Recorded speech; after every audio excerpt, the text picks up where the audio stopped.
Today, I want to share a story with you, my story.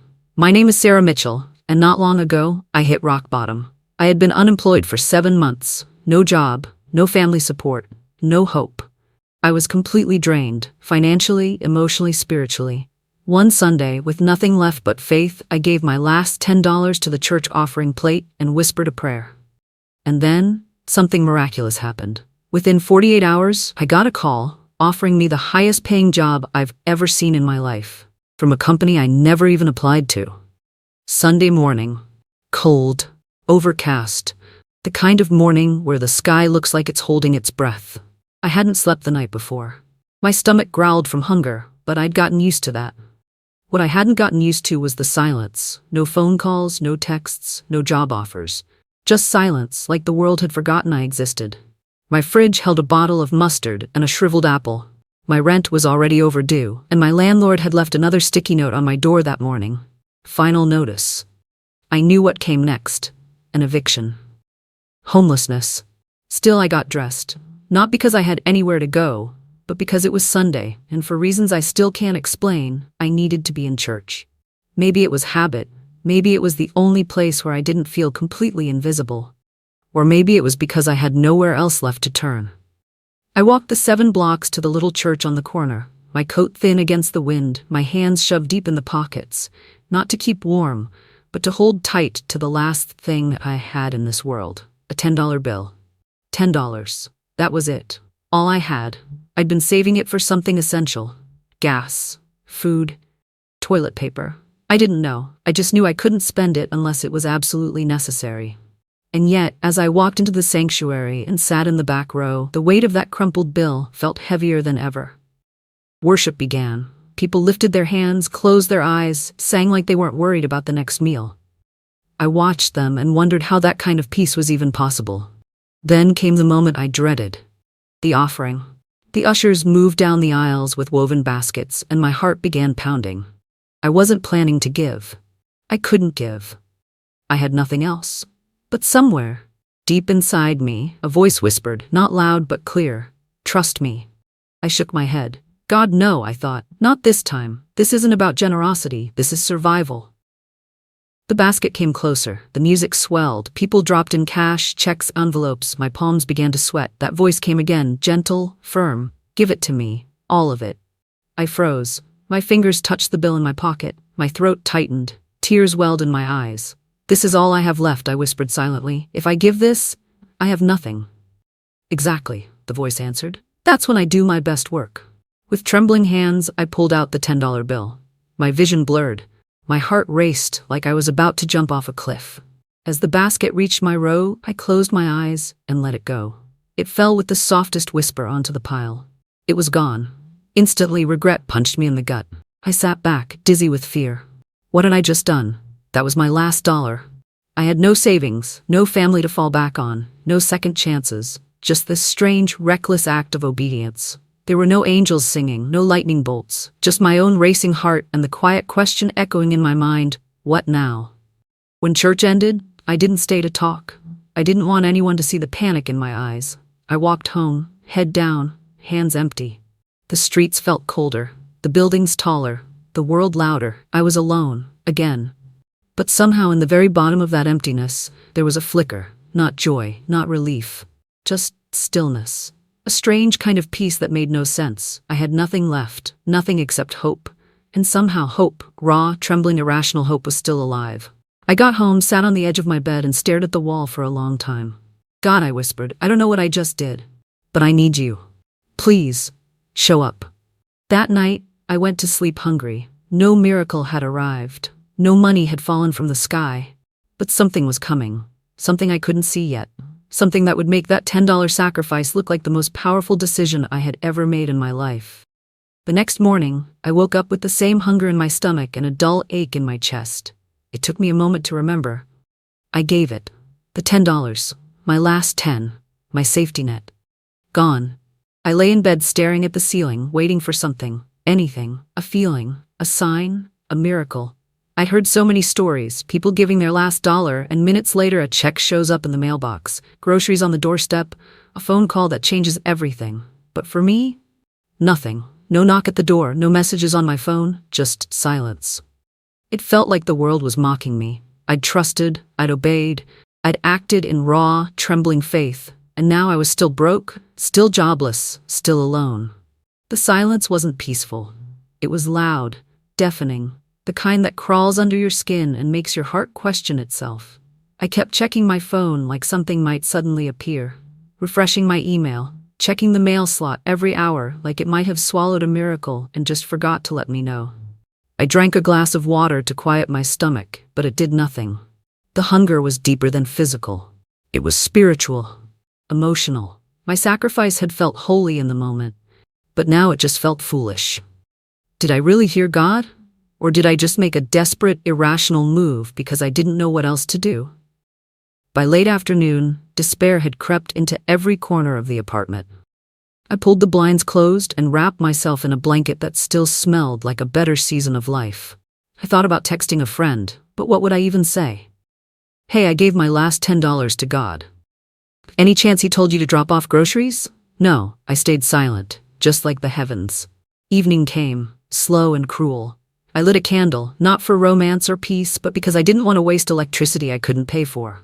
I curled up on the couch, my stomach growling, my pride bruised, and then the tears came. Quiet at first, then hard and fast. I cried not because I was weak, but because I was empty. Completely, utterly empty. No food, no money, no answers, just faith and silence. I wanted to scream, to demand something from heaven, to say, this isn't fair. I obeyed, I gave everything, but all I could do was whisper through the sobs, God, I trust you. I didn't feel brave. I didn't feel holy. I felt like I was free falling in the dark with nothing to catch me. But somehow that whisper felt like the strongest thing I'd said all day. That night, I fell asleep on an empty stomach and a tear-stained pillow. The silence still lingered, heavy and thick, but somewhere, deep beneath the fear and the ache, a strange truth was settling into my bones. Sometimes God doesn't move immediately, because he's already moved, and the miracle is just around the corner. I didn't know it then. But within 48 hours, my entire life would shift. It was Monday afternoon. Quiet. Too quiet. I sat on my couch, knees pulled to my chest, staring blankly at the floor like it might give me answers. I hadn't eaten in over 24 hours, and my body had stopped complaining. The hunger had dulled into something more haunting, resignation. I had scrolled through every job board twice that morning and refreshed my inbox a dozen times. Nothing. No leads, no callbacks, no new hope. Just that awful sinking feeling that maybe I'd imagined everything. Maybe I hadn't heard God at all. Then, at exactly 2:17 p.m., my phone buzzed on the table. Unknown number, no name, no city, just 10 digits lighting up the screen. I stared at it, frozen. I didn't have the energy to answer, not again. Not another scam, not another collection agency, not another awkward silence followed by, sorry, we went with another candidate. My voicemail would catch it, I thought. If it was important, they'd leave a message. The call ended. I didn't even flinch. I just stared into space, drained of hope. But a few minutes later, something nudged me, gently but firmly, to check the voicemail. I picked up the phone, almost out of spite, and hit play. And what I heard made the air leave my lungs. Hi, this message is for Miss Daniels. My name is Amanda. I'm with Croswell Technologies. We're reaching out regarding a potential opportunity. Someone forwarded us your information, and after reviewing your background, we'd love to invite you for an interview this week. Please call us back as soon as possible.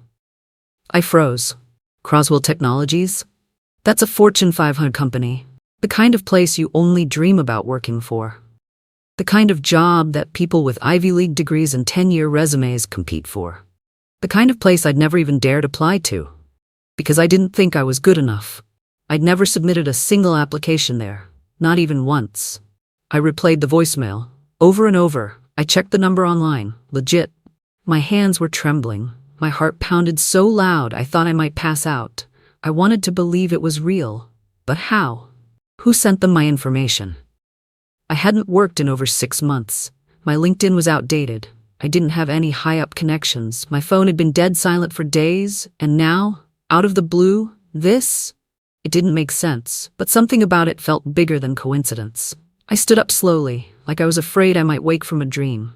My legs were weak, but my spirit was stirring. For the first time in weeks, I felt a spark. Tiny, but undeniable. It was as if the heavens had whispered, "See, I haven't forgotten you." I hadn't eaten. I had no money. But suddenly, I had a reason to hope. And not just hope, a real lead, an invitation, a door cracked open in a hallway I didn't even know existed. I sat down, took a deep breath, and dialed the number back with shaking fingers. A woman answered, cheerful and professional. "Croswell Technologies.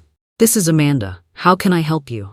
And just like that, a story that began with my last $10 was beginning to unfold into something divine. My hands were still shaking when I dialed the number. I had rehearsed what to say at least 5 times in my head, but the moment the line clicked and a calm, professional voice said, "Croswell Technologies, this is Amanda," my words disappeared. I stammered out my name and said I'd received a message about an interview. Her tone immediately warmed. "Oh yes, Miss Daniels, we've been hoping to hear from you. Your name came highly recommended." My mind stuttered. Highly recommended? By who? I hadn't worked in almost 7 months. My last job had ended in silence. No farewell, no glowing reference letter. Just another casualty of downsizing in a world that didn't have space for people like me. My professional network was non-existent. My resume was average, and I certainly didn't know anyone powerful enough to whisper my name into the ears of one of the largest tech corporations in the country. But Amanda didn't sound uncertain. She sounded excited. "We were impressed with what we've seen," she said. What they'd seen? Where? I hadn't applied. I hadn't even browsed their openings. I didn't understand what was happening, but I agreed to the interview anyway. How could I not? As soon as I hung up, I sat motionless for a long time. I couldn't stop thinking about that one line. Your name came highly recommended. By who, God? Who even knows I exist right now? I barely recognized myself in the mirror. I hadn't been on a real interview in nearly a year. I had no fancy clothes, no portfolio, no updated references. Just a thin hope that maybe, just maybe, this was more than coincidence. I checked their website that night and scrolled through the team photos. Smiling faces in tailored suits, big city offices, rooftop meetings, sleek conference rooms. It all felt so far from my cramped one-bedroom apartment with its flickering light bulbs and sagging couch. I was nobody. And yet, someone had spoken my name. Somewhere behind those glass walls and executive desks, my name had landed in the right hands. I hadn't knocked on that door, yet it was opening, and deep in my spirit, I felt it. That still, quiet whisper again. I go before you. I couldn't explain any of it. None of it made sense. But something inside me was shifting. I wasn't chasing opportunity. It had found me. I didn't know what the interview would hold. I didn't even know how I was going to look presentable. But I did know this. Something divine was happening. I could feel it in the air, like a thunderstorm about to break. This wasn't luck. This wasn't coincidence. This was something sacred, wild, unexplainable, and possibly life-changing. And for the first time in months, I felt something stronger than fear. I felt expectation. The morning of the interview, I stood in front of the mirror and tried to pull myself together. My clothes were clean, but second-hand, the best I could find from a local thrift store 2 days earlier, with the help of a friend who spotted me $5. The blazer didn't quite fit. The shoes pinched my toes. And my nerves? They were screaming. I didn't have a degree. I didn't have connections. I didn't even fully understand how I got this interview. But I had a name on the schedule and a time. That was all. So I got on the bus because I couldn't afford an Uber and made the long, quiet ride into the city, praying the whole way. When I stepped off and looked up at the Croswell Technologies building, I nearly lost my breath. It was a tower of glass and steel, gleaming under the morning sun like something out of a movie. People in expensive suits walked in and out with purpose. I clutched my worn purse and tried to stop my hands from shaking. I didn't belong here. Every voice in my head screamed it. I was a fraud, a fluke. One wrong word and they'd know it. But I walked in anyway. The elevator ride to the 21st floor felt like floating through another world. When the doors opened, I was greeted by a woman with a kind smile and a clipboard. "Miss Daniels, we're ready for you." I nodded, trying to look confident, though my heart was pounding so loudly I was sure she could hear it. The interview room was modern, sleek, full of daylight and success. 3 people sat on the other side of the glass table, 2 men and 1 woman. All of them well-dressed, focused, and friendly. They smiled as I sat, and then the questions began, and somehow, I came alive. It was like something took over. I spoke with clarity I didn't know I had. I answered questions with confidence, depth, and even humor. Things I'd forgotten I knew came rushing back. Ideas, insights, solutions. I didn't stutter. I didn't freeze. I spoke like I belonged there, like I had been preparing for this moment my entire life without even knowing it. And as I spoke, I saw it, the subtle shift in their expressions, the way one of them leaned in, the way the woman started taking notes faster. At one point, one of the men actually whispered under his breath, "This feels right." Right? Not impressive. Not sufficient. But right. As if the universe itself had aligned and something sacred was unfolding. When it was over, they stood to shake my hand. Smiles all around. They said they'd be in touch soon. I walked out of the building on trembling legs, stepped back into the bright light of day, and just stood there on the sidewalk for a full minute. Cars rushed by, strangers passed, but in that moment, it was like time had slowed. I didn't know what would happen next. I didn't know if they'd actually offer me the job. But I knew this. Something had shifted in that room. That wasn't just a job interview. That was a moment covered in grace. The kind you can't fake, the kind you can't explain. I walked away still broke, still unsure, but with a heart burning with hope. Something divine was happening, and I had just witnessed it, firsthand. It had been exactly 48 hours since the interview, but it felt like a lifetime. Every hour stretched long and slow, each minute heavy with questions I couldn't silence. Did I say the right things? Did I look out of place? Did they see through me? Was this just a fluke? I kept replaying the interview in my mind like a movie, picking apart every word, every glance, every nod from across the table. I wanted to believe something miraculous was unfolding, but doubt had a louder voice in my head. I told myself not to hope too much, not to get too attached. Because people like me didn't get callbacks from places like that. Then, late Thursday morning, my phone rang. The same unfamiliar number. I stared at it, frozen, my heart thudding so hard it felt like it might burst through my chest. I answered with a trembling hello and braced myself for disappointment. Some polite rejection, some gentle letdown masked in corporate speak. But what I heard instead knocked the breath out of me. "Hi, Miss Daniels. This is Amanda from Croswell Technologies. I'm calling with some exciting news. We'd like to formally offer you the position." I blinked. My lips moved, but no sound came out. She continued, her tone upbeat, as if she was announcing something casual, but every word hit me like thunder. Full-time, full benefits, paid vacation, remote flexibility, and a sign-on bonus. Then she said the salary. And I swear, the entire world stopped spinning for a second. It wasn't just more than I'd ever made. It was unimaginable. It was the kind of number that didn't just pay bills, it changed lives. And all I could do was drop slowly to the kitchen floor, my back pressed against the fridge, eyes flooding with tears. I had given $10. That was it. $10. Given not in confidence, but in desperation. I had dropped that crumpled bill into the offering plate with shaking hands and a broken spirit, having no idea what would come of it. Only that it was all I had.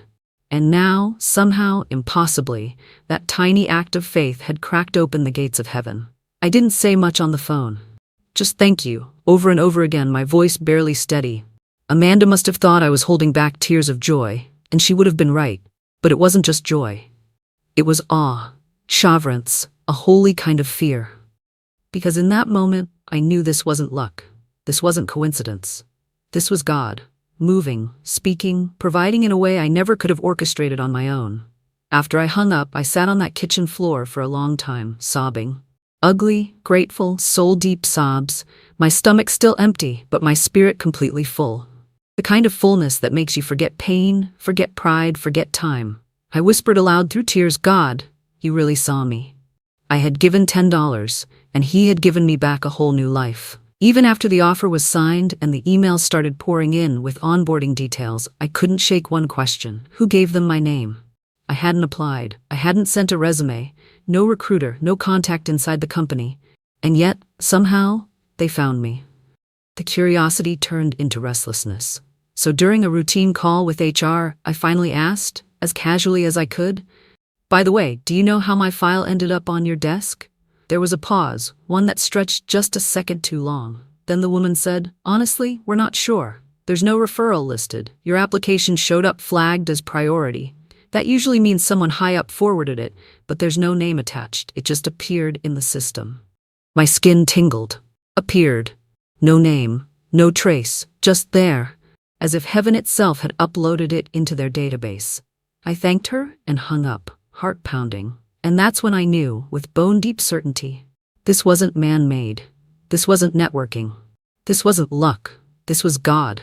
Quiet, precise, unmistakable. He had spoken my name in rooms I had no access to, because I trusted him in a moment when I had nothing but faith. And now, he was answering louder than I could have ever imagined. I walked into that job on my first day still half expecting someone to tap me on the shoulder and say, "Sorry, there's been a mistake." But the mistake never came. Instead, I found myself thriving, learning fast, contributing with confidence, earning trust I didn't even think I deserved. Week after week, I excelled. My managers noticed. Their emails turned into meetings, their meetings turned into promotions, and every time a paycheck hit my account, I did what once terrified me. I tithed.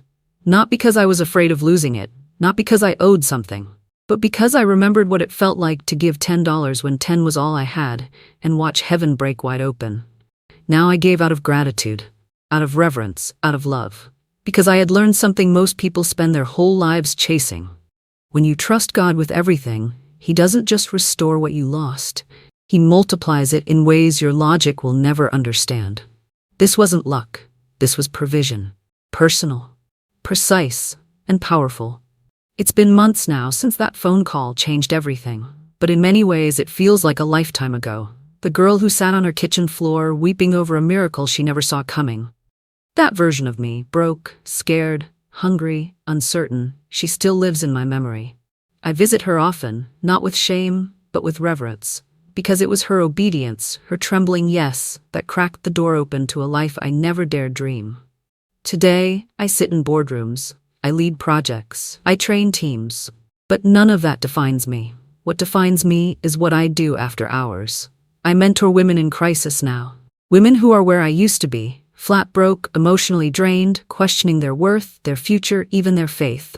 I sit across from them and say what someone once should have said to me: "You are not invisible. God sees you, He hears you, and your yes, your small, terrified act of obedience, can still move mountains." I tell them my story. Every detail, not for drama, but for truth. The day I gave my last $10 wasn't the day I lost everything. It was the day I gave everything. And God met me there, not instantly, not loudly, but faithfully. Because this story, it's never been about money, it's about surrender. It's about choosing faith over fear when the numbers don't add up. It's about trusting a God who writes in mysteries and answers in whispers. A God who opens doors no man can close, who sees you when no one else does, who calls your name into places your resume could never reach. I'm not living a fairy tale. I'm living proof. Proof that the God of miracles still moves, through mustard seeds, through tears, through $10 offerings that unlock supernatural favor. This isn't just a comeback. This is legacy. And it all began the moment I trusted Him with nothing and discovered He was already writing everything.